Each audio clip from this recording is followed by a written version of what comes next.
Against a black backdrop, the National Park Service arrowhead logo stands above the words Kennesaw Mountain National Battlefield Park.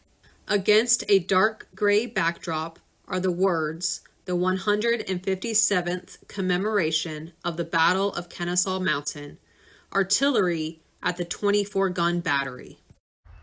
Hello and welcome to Kennesaw Mountain National Battlefield Park.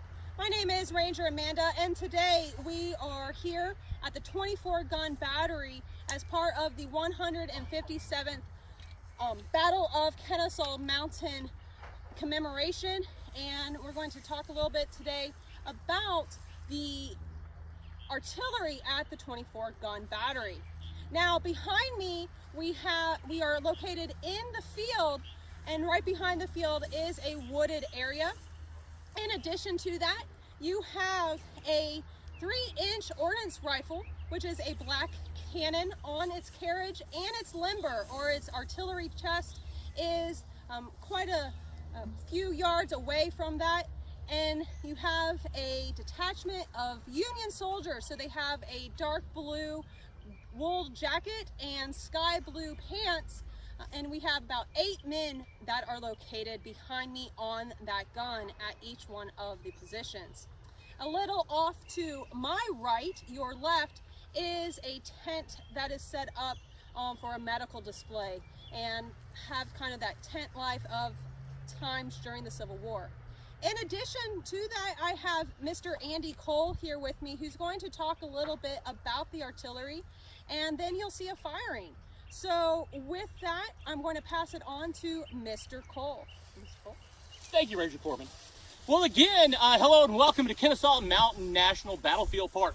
And we are standing here in the field behind the 24-gun battery. So just off in the tree line, there are a number of historic earthworks.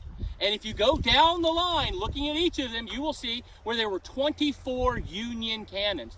That means that there were 4 artillery batteries here. So when you hear the term an artillery battery, a battery in the Union Army, and you know we're Union by the blue that we are wearing today, that is going to be 6 cannons commanded by a captain.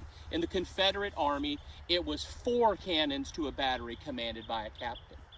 Now, with this position here, it's somewhat unique here at the battlefield because this amount of artillery is just unprecedented for the Battle of Kennesaw Mountain on June 27th, 1864. So this position is set up to basically silence the cannons up atop Kennesaw Mountain.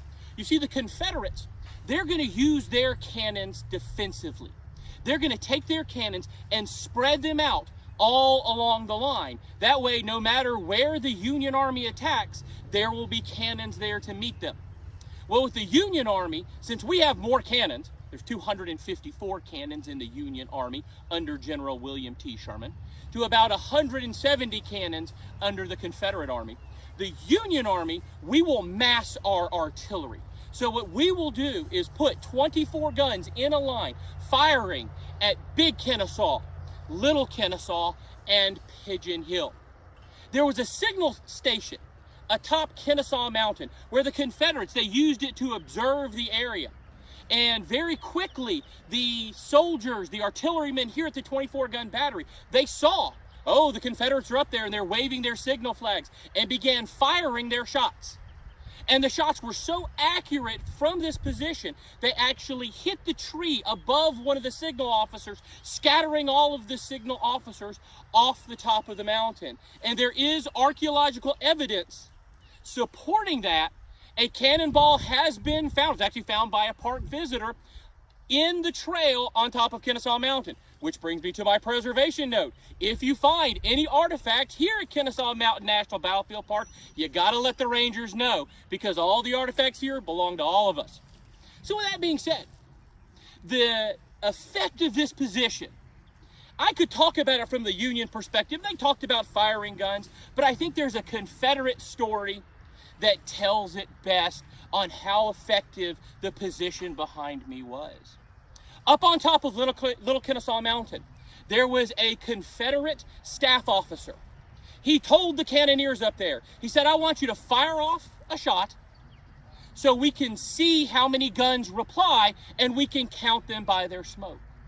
So the command to commence firing was given, and the Confederates began firing out here. The 24-gun battery answered that firing. Shells were going through the openings in the Confederate works, exploding one of the ammunition chests. Fuses and primers were popping and fizzing. And one Confederate, he said, and I quote, "We never stirred up that hornet's nest again." So this position is going to be instrumental in keeping Confederate fire on top of Kennesaw Mountain, keep it suppressed, and on the morning of the 27th, all along the wood line behind me, you would have heard the peal of the guns firing just almost continuously in support of the attacks on the morning of the 27th. So at this time, we are going to fire.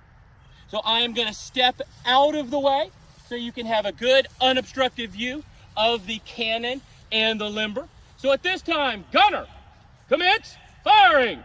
Attention, detachment. With shell, 3 seconds, close.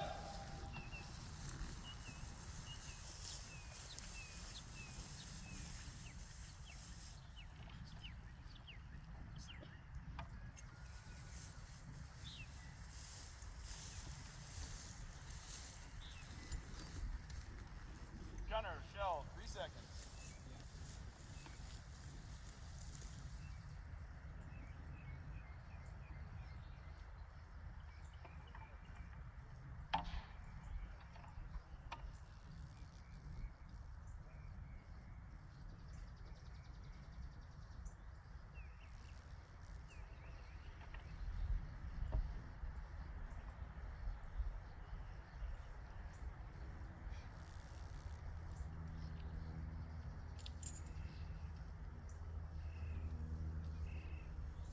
Ready!